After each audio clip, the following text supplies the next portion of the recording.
A lesson I think we keep learning is that there's some politicians who just don't adhere to the normal rules of politics. I think one of these people we need to be talking about more right now is Sherrod Brown, the former and possible future senator from Ohio. Now, in case you haven't been following the midterms closely, for the Democrats to win the Senate, all roads go through Ohio. But even beyond this election, understanding Sherrod Brown will give us key insights into how Democrats can win in red states. All right, so first off, let's paint a picture of where the country is right now. Obviously, Republicans did very well in 2024. They currently hold a 53-47 majority in the Senate. This is a tough spot for Democrats, right? They don't only need to get to 50 Senate seats, they need to get to 51 because J.D. Vance, the current vice president, is the tiebreaker in the Senate. And with the current crop of 35 Senate seats that are up in this year's midterm elections, it means that Democrats need to win in states like Alaska, Maine, North Carolina,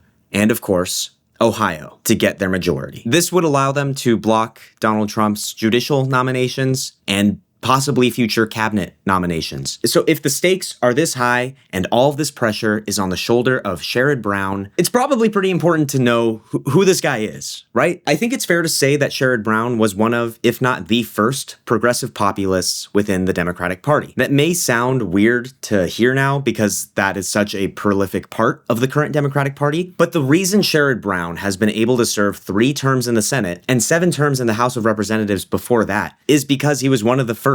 And to this day, he continues to be a trailblazer in that regard. His policies are very pro-worker and very pro-union. And that sells very well in Ohio. Now, you may have caught what I said earlier when I said that he is a former senator. That's because he lost his Senate seat in the 2024 election. And we'll talk about that in a second. But first, I want to talk about this upcoming election. Ohio wasn't supposed to have a Senate election this year. But because J.D. Vance became the vice president, his Senate seat in Ohio is now up for a special election this year. Right now, that seat is occupied by someone named John Husted. He was appointed by the governor of the state, Mike DeWine. Fun fact, Sherrod Brown actually beat Mike DeWine for a Senate seat back in 2006. So John Husted will be running to defend his seat this year. He's a Republican, and as of right now, he is slightly favored to win the race. But as Donald Trump's unfavorability continues to climb before this year's midterm election, Brown continues to inch closer and closer to being the favorable pick in this race. But we already knew this, right? We already knew that Democrats are going to perform very, very well in this year's elections. But like I said earlier, this is a special election. This means even if Sherrod Brown wins, he will have to run for re-election in 2028, the next election up, for a full 6-year term. So the question isn't just if Sherrod Brown can win in 2026, which is already an uphill battle. The question is if he can hold on to that seat in 2028, which is arguably an even more important question if you assume that a Democrat is going to win the presidential election that year. Without the Senate, there isn't much the Democrats can do in Washington. I think it's fair to say that 2028 will be a tougher environment for Democrats than 2026, given just how favorable it is for the party right now. But the question is 2028 going to be tougher for Democrats like Sherrod Brown